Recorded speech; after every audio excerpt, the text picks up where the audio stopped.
There was nothing else at all in the whole world but football.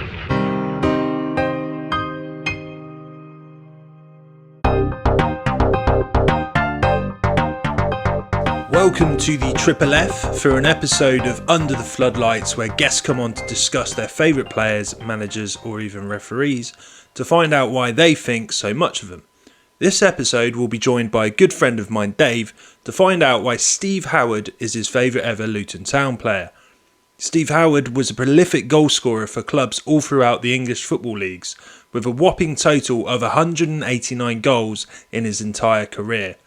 The prototypical big target striker made a big impact for clubs such as Leicester City, Hartlepool United and of course Luton Town. Howard was a major force behind helping Luton to promotion in the 2001-02 campaign, winning the League One title in the 2004-05 season, Derby winning the Championship playoff final in 2007 and winning another League One title with Leicester in 2008-09 season. As a massive fan of Luton Town, Dave regards Steve Howard as his favourite player of all time. So, let's find out why, as Steve Howard goes under the floodlights.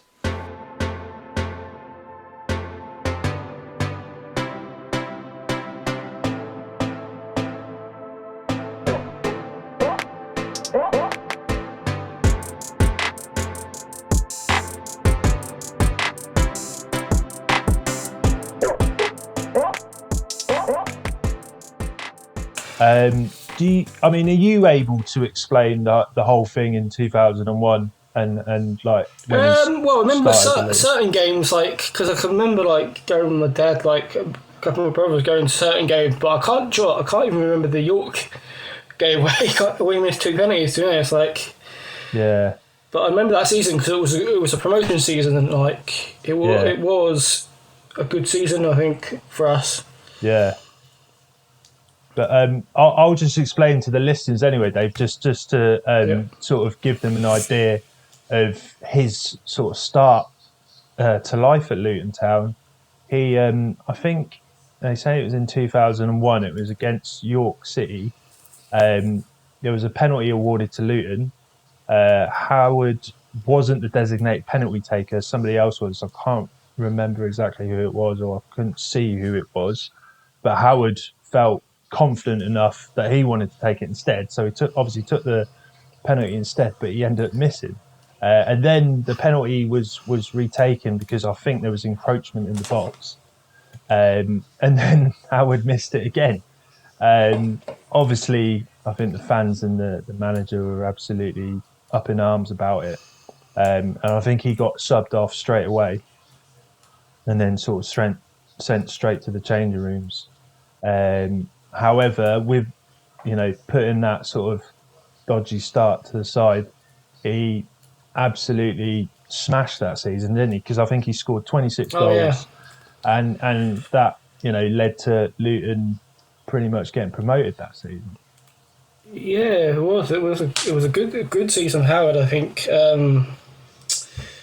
it helped having Mick Hartford there as a coach, because I think he come from the same area as Steve Howard, so I think Steve Howard wanted to prove something to Mick Hartford, because obviously what a player he was as well, like back in the days. I think that helped. I think it was Joe Kinnear that was manager then as well, because that season, I think after that season we had issues. I don't know if you know too much about that either, where they sacked Joe Kinnear. Well, the show was like a singing show, and it was like you had to vote. They kind of did that for a manager, like a manager idol.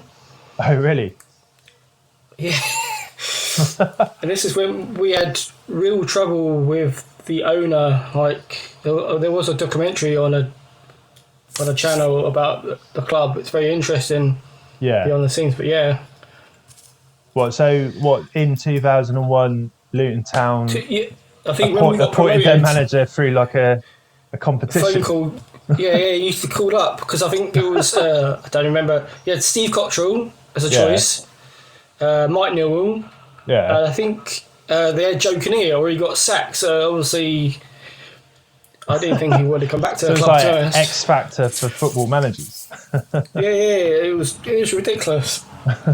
It was. It's like modern democracy for you. Yeah, that's weird, man. Yeah. But Very weird time. yeah, but I don't know that much about Mick Hartford. What is he like? What type of player was he? Was he similar to sort of Steve Howard? Kind of similar. Yeah, he was built. He used like his elbows a lot. Great in the air. Like, I think he played higher level. So before the Premiership, you used to have the old Division 1, and obviously in the 80s, I think 82 to 90, 91 maybe, Luton were up there, and he was, I think, one of the best players in that league. I think he would have done more. Like he would have played for England more if he probably was a more fashionable club, like someone like Arsenal or Man United or so forth. I think. Where did he play most of his career then? He played most of it at Luton, but then he played for, I believe, Wimbledon, Derby, Chelsea. So he's played, and these were relatively big clubs. Yeah. At the time as well. But he never really got like a sort of run-in the England team. I think he got like, I swear he got like 2 caps at the most. Yeah. There's a few players in the Luton squad that time, maybe got 1 or 2, but that was it, I think. With Howard, like, what type of player, was he? Because obviously, from the sort of research that I've done, I've noticed that he's a typical sort of number 9 target man striker. So if you say today's like game, like players like Chris Wood for Burnley. Yeah. He'd be sort of something like that. Yeah. Because I watched the game last night, and he's big and strong. Something like how he knew, like, use his head. Most of his goals, I think, for Howard scored were headers. Due to his height, I think he was like 6'3", and he was very built. Yeah, he could use advantage of his height, not a problem.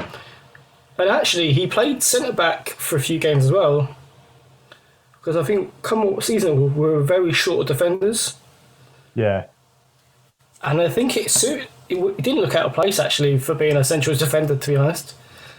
Because obviously he read the game well, and obviously normally you have to be a centre back. You normally have to be pretty tall and strong, which he was. Yeah. So he did an almost Dion Dublin in that sense, because I think Dion Dublin was obviously famous for being a striker, but then he had a couple of seasons. Was it for Coventry? I think as a centre back as well. But yeah, you don't really know. That doesn't happen too often, does it? So it's no, it doesn't. Not in this day and age. I don't think. No, you don't see a striker built like Howard that could. Because they're more athletic now these days, I think. Yeah.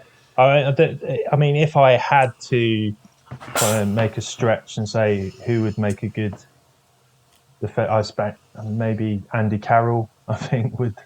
But he's obviously, I think, quite similar to Steve Howard in that kind of regard as well. Diego Costa, strong, that sort of type. Yeah. Because I think he got, in his time at Luton, he got 40 yellow cards and I think about 4 red cards, which is, for a striker, that's quite a lot. Even though he was with Luton probably like 5 years. I can remember one game, I think it was against Stoke, and I think he went up to I think he elbowed someone right in the face. And he got sent off for that one. I noticed when I was reading about him as well that he was quite a, obviously with that penalty incident, there's obviously a bit of an attitude to him, not always in a bad sense. He obviously just always wanted to do the best for the team, but sometimes that sort of attitude can sort of override into too much aggression. I think you kind of need that these days. I see a lot of teams these days need a strong player or strong leader in the game. I think a lot of, you don't take for example Vieira or obviously a different position, but strong player. You need someone who wants to win the ball, wants it all the time, wants to score. Yeah. What made me laugh though with Steve Howard, he used to celebrate Alan Shearer.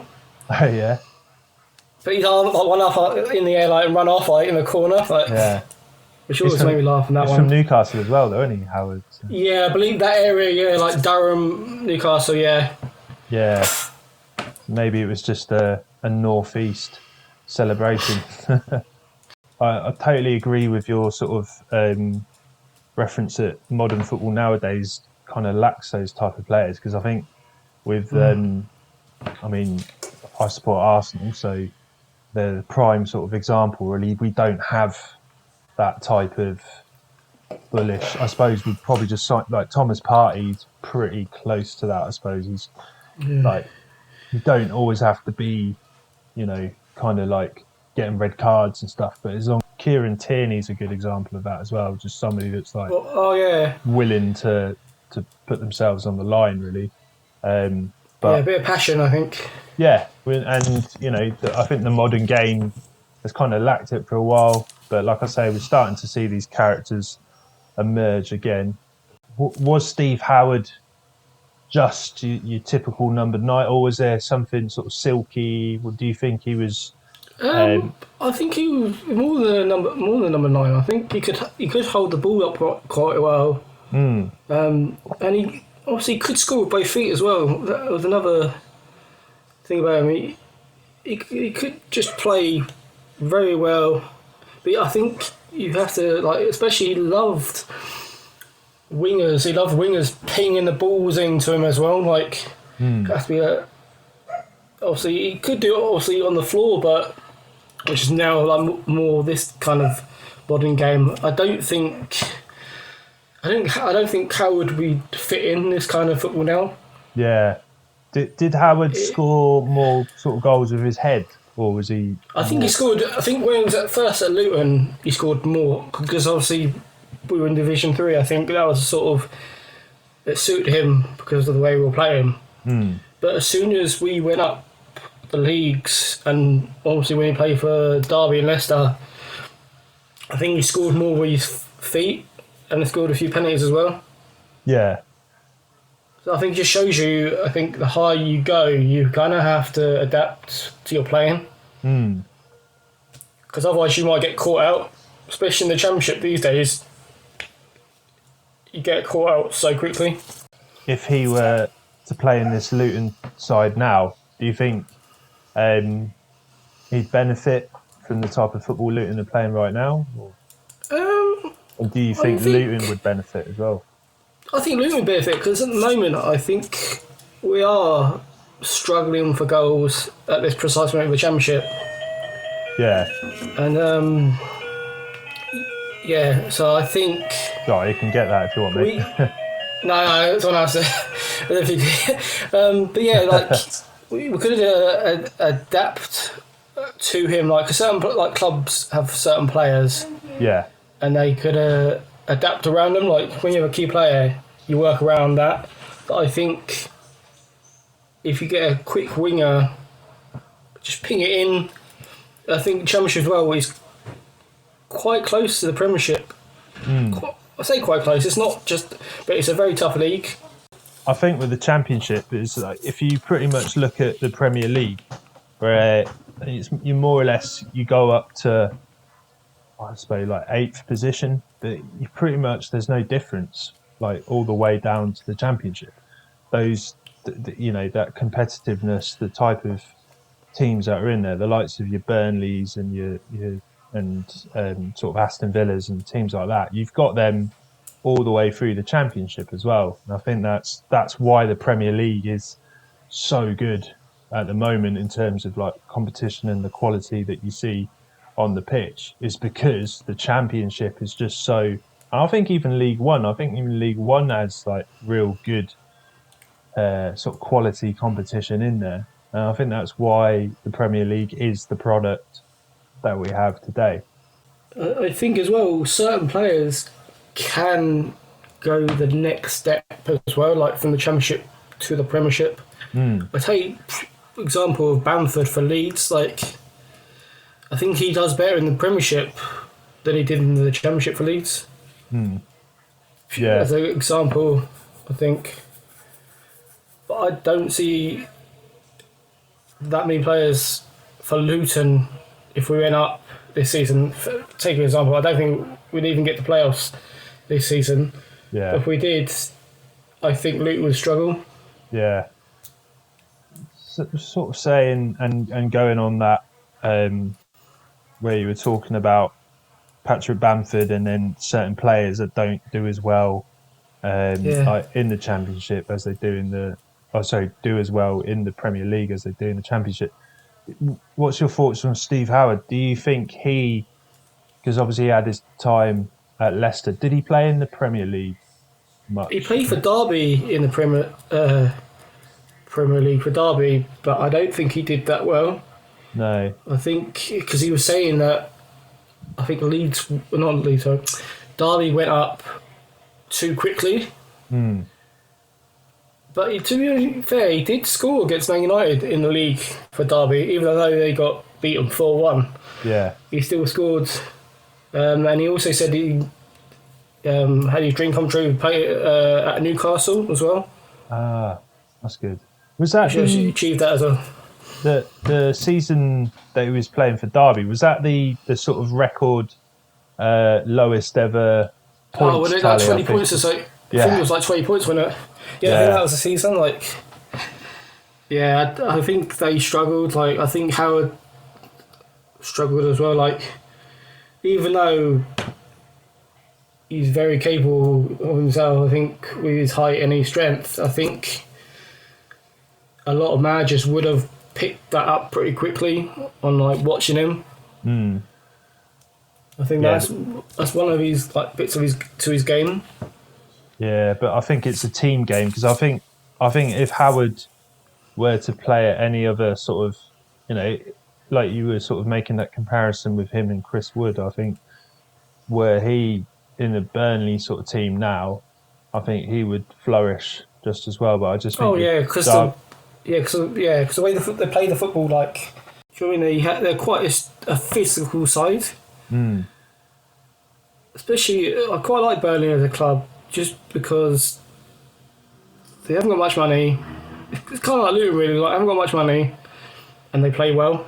Yeah, they play within their means, don't they? They don't try anything special or fancy. They just more or less, they go out with a system, with a plan, and they stick to the plan. And they had a obviously very sticky start to the season, but I think they'll be absolutely fine again this season.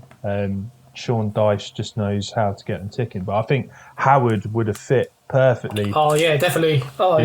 In that mould.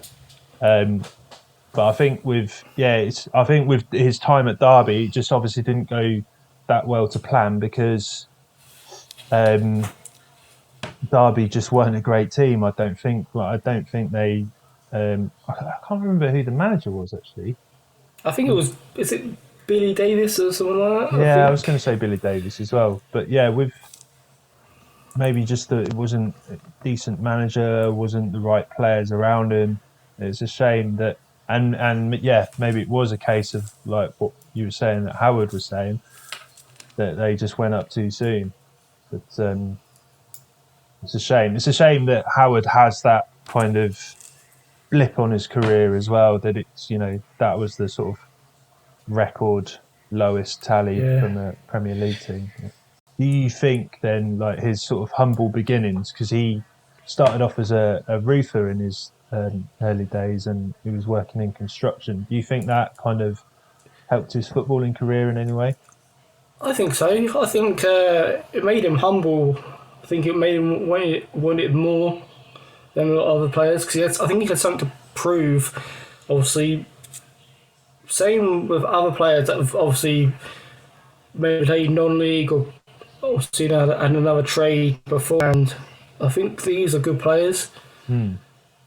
Take example of Ian Wright or Jamie Vardy, where they've had to start at the bottom and work their way up. And I think for Howard, I think at one point though, I can't remember who he played for. I think it might be in Hartlepool or Northampton. He was saying that he was on more money as a construction worker than he was playing for them teams. Oh, really? Yeah, it just shows you the wage.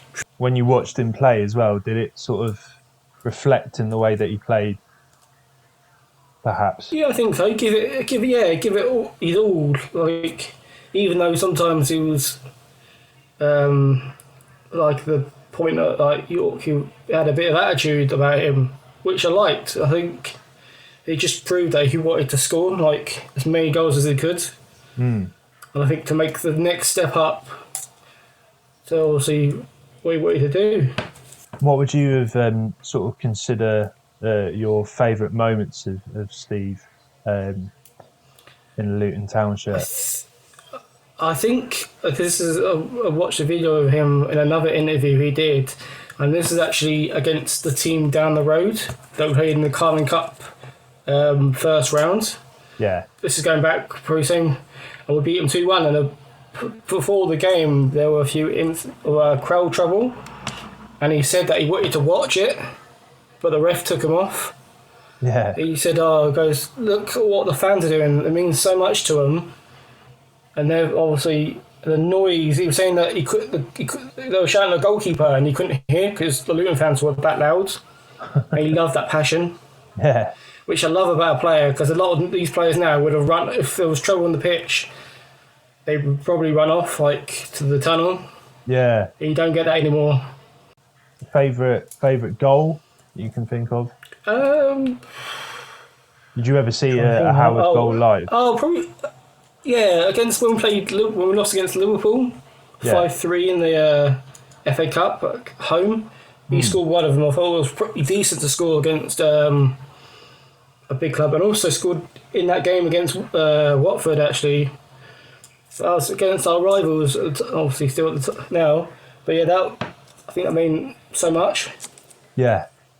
Who do you think his best sort of strike partner was?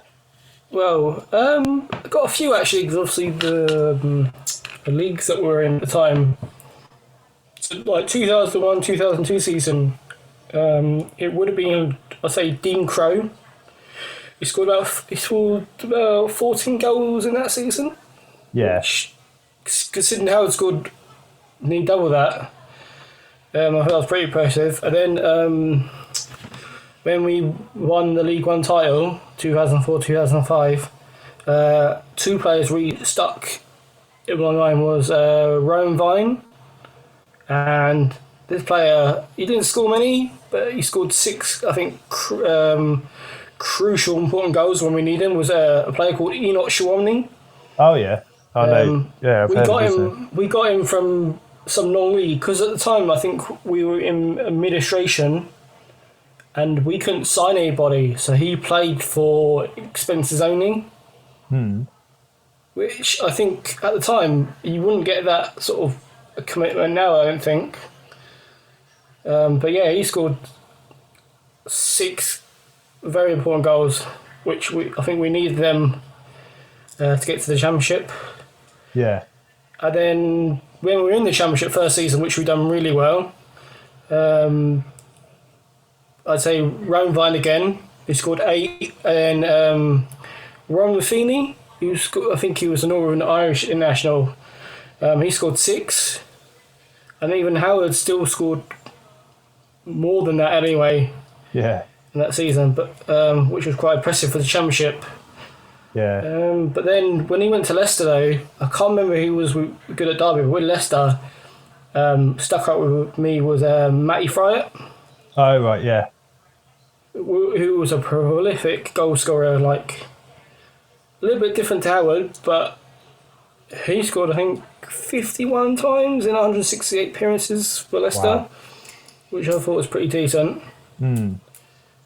I do think, though, like, we did get the best out of Howard for Luton. Like, if you look all at his stats of every club, I think, I don't know what it is, it must be either management of the who was at the time, but yeah, they got a lot out of Howard. Yeah. Do you think Howard kind of needed that strike partner almost as a bit of competition for him to want to score the most amount of goals? I think so, and not just the strike partner with him. It's also, I think, the wingers as well that helped him ping him the balls. Two of my favourite wingers that played at Luton with him were Ahmet Berkovic. Yeah. I don't know if you remember him. Great player. And also a little French player called Jean-Louis Valois, who we had him in the old Division 3. Yeah. He was very silky as a player, and he contributed a lot. He scored a few for himself, but he did help Howard get that target. Do you think Steve Howard was the greatest Luton Town player of all time, or? It was probably the greatest of my era.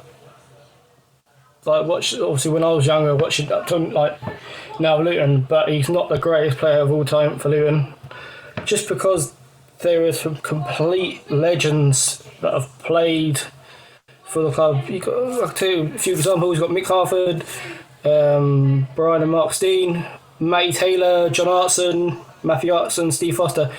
These kind of players either played the highest level for Luton, or England, or even gone on to play for some better, better teams, like higher teams than Luton, and done even better. Matthew Upson played for Luton. Yeah, he come through the youth system. He might have only played like 1 or 2 games, but yeah, he come through the Luton system. So did John Hartson as well. Like, I think at the time, like that period, I think we were good at producing kind of like an Ajax kind of thing, like where they have some great youngsters, but obviously have to sell. We've always been a selling club. It's a shame, actually. Yeah. He obviously sort of had the best time of his career, and I think we've touched on it already, but I mean, the other sort of teams you think he also played quite well for? Yeah, I do actually. I think he did both Derby and Leicester. He got Derby, he was in the promotion season to the Premier League. He scored 16 goals in that season, which I think is pretty good. And then he did well at Leicester, getting them promoted back to the Championship, scoring his whole time for Leicester 28 goals. I think that's some good stats. Yeah, definitely.